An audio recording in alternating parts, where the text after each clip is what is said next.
भारत माता शिव शक्ति अवतार। आज है 6/12/2024। रिवाइज डेट है 11/9/1966। समझदार बच्चे, इस समय विद्वान पंडित साधु संत आदि जो भी मनुष्य है सब अनराइटियस है, इसलिए बेसमझ कहा जाता है। बुद्धि को बिल्कुल ही ताला लगा हुआ है। तुम बच्चे कितने समझदार बने हो, विश्व के मालिक भी तुम ही बनते हो। गीत है तुम्हें पाके हमने जहां पा लिया। मीठे मीठे रूहानी बच्चों ने गीत सुना। रूहानी बच्चे भी कहते हैं, हे बाबा। बच्चे जानते हैं यह बेहद का पिता सुख देने वाला है, अर्थात वो सबका बाबा है।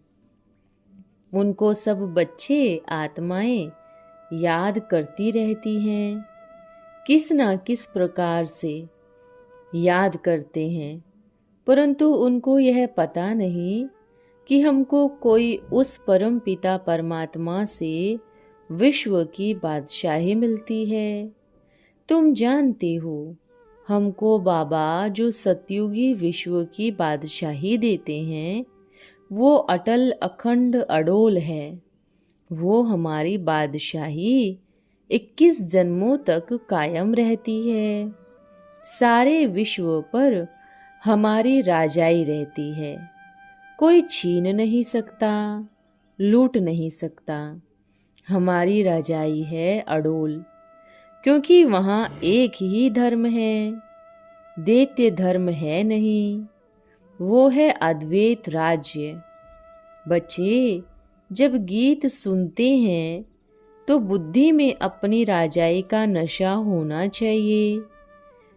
ऐसे ऐसे गीत घर में रहने चाहिए जिससे बाप और वर्षे की झट याद आती है। बाबा की याद की मस्ती गुप्त रहनी चाहिए। तुम्हारा सब कुछ है गुप्त, और बड़े बड़े आदमियों का तो बहुत ठाठ होता है, तुमको कोई ठाठ नहीं है। तुम देखते हो बाबा ने जिसमें प्रवेश किया है उसमें भी ठाठ की कोई बात ही नहीं है। कपड़े आदि सब वही है। तुम बुद्धि से समझते हो इनमें बाबा ने प्रवेश किया, हमको यह राजभाग देने। यह भी बच्चे जानते हैं, यहाँ हर एक मनुष्य अनराइटियस छीछे काम ही करते रहते हैं। जो भी इस समय मनुष्य विद्वान पंडित साधु आदि हैं, राजाएं प्रेसिडेंट, सब अनराइटियस ही काम करते हैं, इसलिए बेसमझ कहा जाता है। बुद्धि को बिल्कुल ही ताला लगा हुआ है। तुम कितने समझदार थे, विश्व के मालिक थे, अब माया ने इतना बेसमझ बना दिया है जो कोई काम के नहीं रहे। मनुष्य परम पिता परमात्मा के पास जाने लिए यज्ञ तप आदि बहुत करते रहते हैं, परंतु मिलता कुछ भी नहीं। ऐसे ही धक्के खाते रहते हैं जैसे कोई आरफन धक्के खाते रहते हैं। दिन प्रतिदिन अकल्याण ही होता जाता है। जितना जितना मनुष्य तमो प्रधान होते जाते हैं उतना ही अकल्याण होता है। ऋषि मुनि जिनका गायन है वो पवित्र रहते थे। जब सतो प्रधान थे तो साफ कहते थे, हम रचता और रचना के आदि मध्य अंत को नहीं जानते। नेति नेति कहते थे। अब तमो प्रधान बन गए हैं तो कहते हैं शिवोहम तत्तम। परमात्मा सर्वव्यापी है, तेरे में भी है, मेरे में भी है। वो लोग सिर्फ परमात्मा कह देते हैं, परम पिता कभी नहीं कहेंगे। परम पिता फिर उनको सर्वव्यापी कहना यह तो रोंग हो जाता है। इसलिए फिर ईश्वर व परमात्मा कह देते हैं, पिता अक्षर बुद्धि में नहीं आता करके कोई कहते भी हैं, तो भी सिर्फ कहने मात्र। अगर परम पिता कहेंगे तो बुद्धि एकदम चमक उठे। बाबा स्वर्ग का वर्षा देते हैं, वो है ही हेवनली गॉड फादर। फिर हम कलयुग नरक में क्यों पड़े हैं? अब हम मुक्ति और जीवन मुक्ति कैसे पा सकते हैं? यह किसकी बुद्धि में नहीं आता। आत्मा पतित बेसमझ होती जाती है। आत्मा पहले बेसमझ सतो प्रधान थी, फिर रजो तमो में आती है, बेसमझ बन पड़े। अब तुमको समझ आई है। बाबा ने हमको यह स्मृति दिलाई है। जब नई दुनिया नया भारत था तो हमारा राज्य था। एक ही मत, एक ही भाषा, एक ही महाराजा और महारानी थे। सतयुग में महाराजा महारानी, त्रेता में राजा रानी कहा जाता है। फिर द्वापर में वाम मार्ग शुरू होता है। फिर हर एक के कर्मों पर मदार है। कर्मों अनुसार एक शरीर छोड़ दूसरा लेते हैं। अब बाबा कहते हैं, मैं तुमको ऐसा कर्म सिखलाता हूँ जो 21 जन्म तुम बादशाही पाते हो। भल वहाँ भी हद का पिता तो मिलता है, परंतु वहाँ यह ज्ञान नहीं रहता कि राजाई का वर्षा बेहद के पिता ने दिया है। फिर द्वापर से रावण राज्य शुरू होता है। विकारी संबंध आ जाता है। फिर जैसे जैसे कर्म ऐसा ऐसा फल। देवताएं वाम मार्ग में चले जाते हैं। फिर सतयुग का सुख खलास हो जाता है। फिर कर्मों अनुसार जन्म मिलता है। भारत में राजाएं पूज्य भी थे। सतयुग में यथा राजा रानी तथा प्रजा पूज्य थी। वहाँ पूजा व भक्ति होती ही नहीं। फिर द्वापर में जब भक्ति मार्ग शुरू होता है तो यथा राजा रानी तथा पुजारी भक्त बन जाते हैं। बड़े बड़े राजा जो सूर्यवंशी पूज्य था वो ही पुजारी बन जाते हैं। अब तुम जो वाइसलेस बनते हो उसकी 21 जन्मों तक प्रारब्ध मिलती है। फिर भक्ति मार्ग शुरू होता है। जो जो पूज्य देवी देवताएं होकर गए उन्हों के मंदिर बनाए पूजा करते हैं। अच्छा, दूसरी मुरली है 11/10/1966। मीठे मीठे बच्चे जानते हैं अब हम बेहद के पिता के सामने बैठे हैं। तो बच्चे कहते हैं, बाबा आपसे जो विश्व की बादशाही पाई है वह पा रहे हैं। सतयुग में तो ऐसे नहीं पाएंगे। यह संगम युग पर ही तुम गा सकते हो, तुम्हें पाके हमने जहां पा लिया। घर में बैठे अथवा नौकरी करते हुए तुम जानते हो हम बेहद के बाप से बेहद का वर्षा फिर से ले रहे हैं। सेंटर पर यह सावधानी मिलती है कि बाबा को याद करो, हम विश्व के मालिक बन रहे हैं। यह याद रखना है, यह कोई नई बात नहीं। हम बाबा से कल्प कल्प विश्व की बादशाही लेते हैं। नया कोई सुनेगा तो समझेंगे यह इनको शिव बाबा कहती है। अब वो तो है निराकार, आत्माओं का पिता। आत्माएं निराकार तो परमात्मा भी निराकार है। आत्मा को निराकार तब कहते हैं जब तक साकार रूप नहीं लिया। तो बच्चे जान गए हैं हम बेहद के निराकार पिता से यह नॉलेज सुन रहे हैं। रूहानी टीचर पढ़ा रहे हैं हम बच्चों को। तुम बच्चों को मेहनत ही यह है आत्म अभिमानी बनने की। और बेहद के बाप की याद में रहने की। तुम एक दो को इशारा देते हो बाबा की याद में रहो, और कहाँ बुद्धि जानी नहीं चाहिए।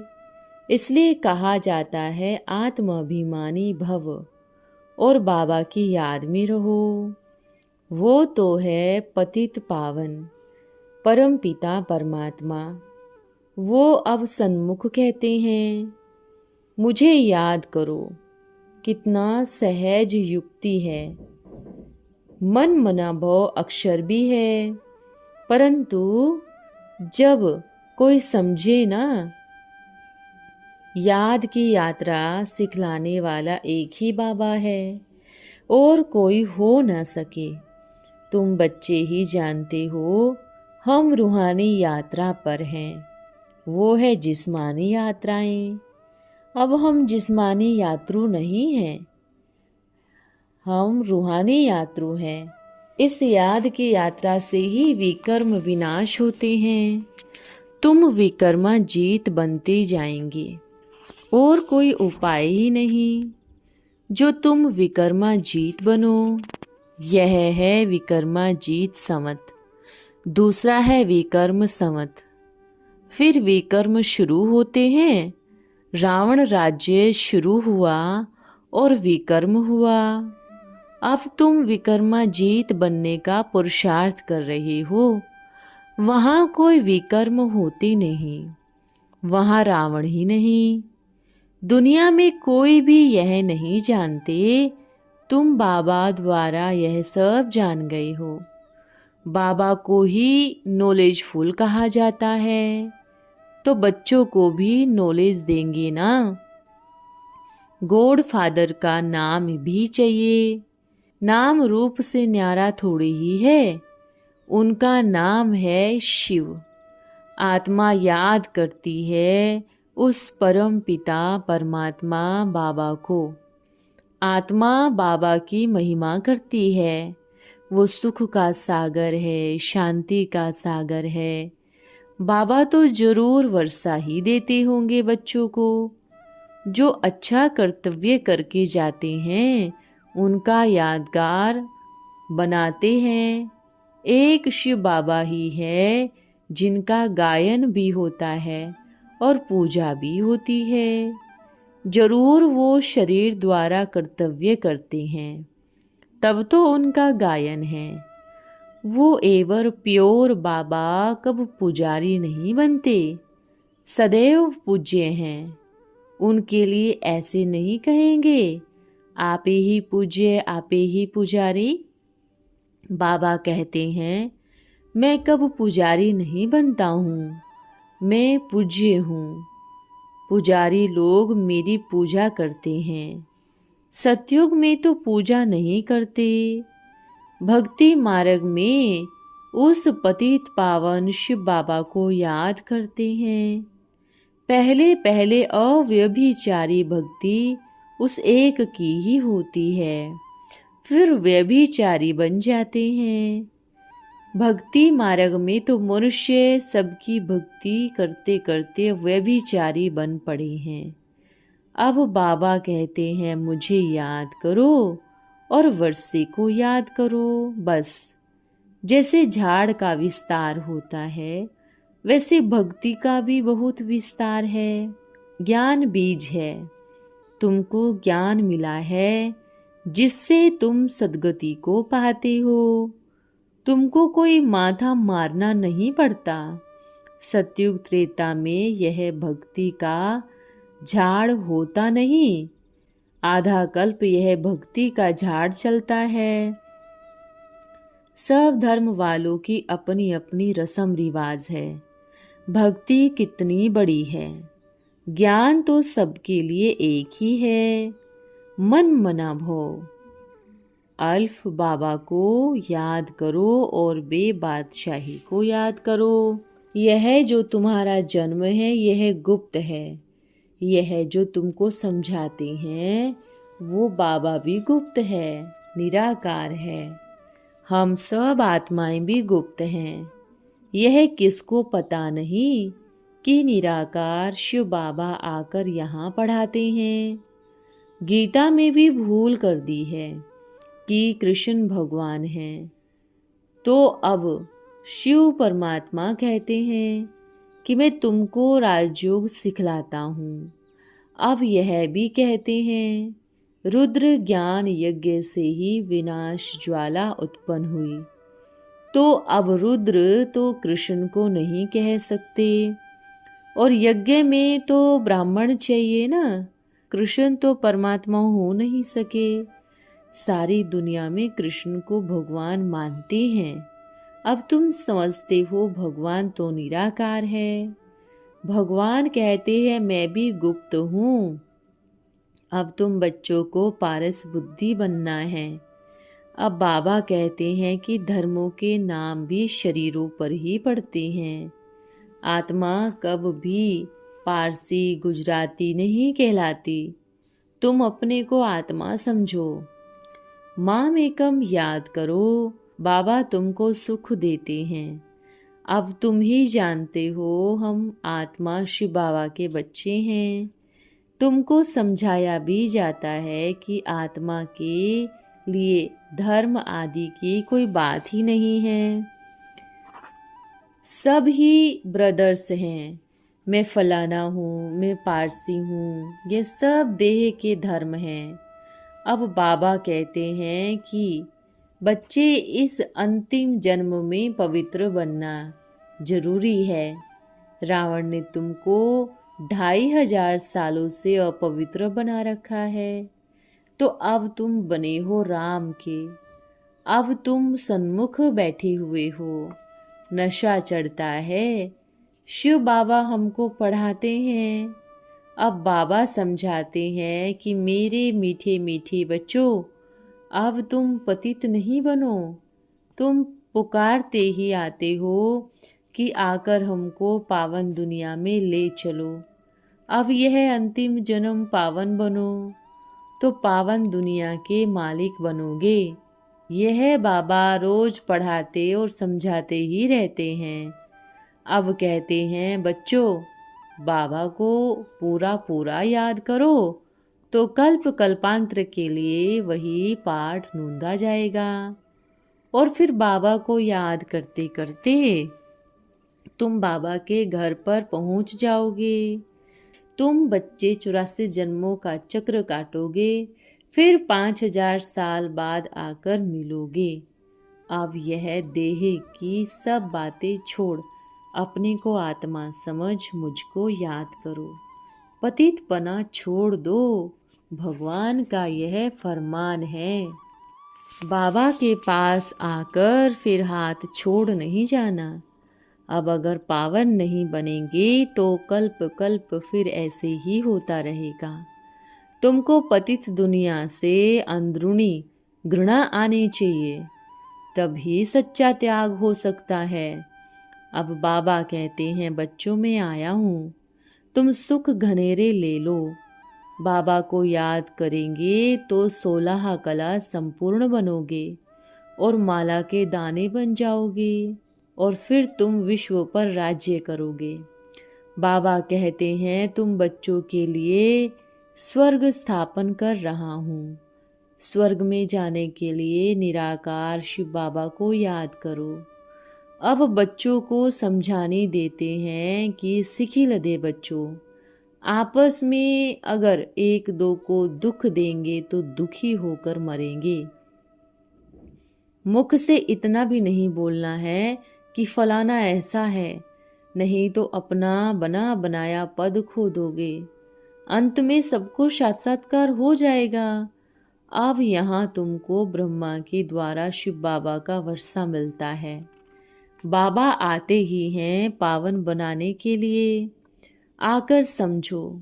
आत्माओं को परम पिता परमात्मा शिव बाबा बैठ समझाते हैं। यह है रूह रिहान। दूसरा कोई भी यह रूह रिहान को समझ ही नहीं सकते। रूह ही है जो शरीर के द्वारा पतित बनती है। आत्मा ही कहती है कि हम एक शरीर छोड़ दूसरा लेती हूँ। बाबा कहते हैं कि बच्चे पूरा पुरुषार्थ कर मेरे से पूरा वर्षा लेकर देखो और आप समान भी बनाते रहो। सन्यासियों का है हद का वैराग्य, घर बार छोड़ जंगल में जाकर बैठते हैं। तुम्हारा है घर बैठे सारी दुनिया का वैराग्य। तुम जानते हो नाटक पूरा होता है, यह पुरानी दुनिया विनाश होनी है। अब हमको वापस जाना है अपने घर, जाकर पाठ बजाना है, यह है बेहद का वैराग्य। अच्छा, ओम। वरदान है व्यर्थ संकल्प मुक्त भव। कंप्लीट बनने में व्यर्थ संकल्पों के तूफान विघ्न डालते हैं। व्यर्थ संकल्पों से मुक्त होने के लिए रोज अमृत वेले मन को हर समय बिजी रखने की डायरी बनाओ। मन को 4 बातों में अपॉइंट करो। 1 लगन, दूसरा मगन, तीसरा मिलन और चौथा वर्णन।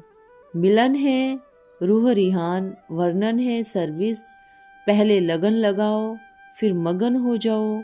लगन में समय ज़्यादा लगता है, मगन अवस्था में कम होता है। अच्छा, ओम नमः शिवाय।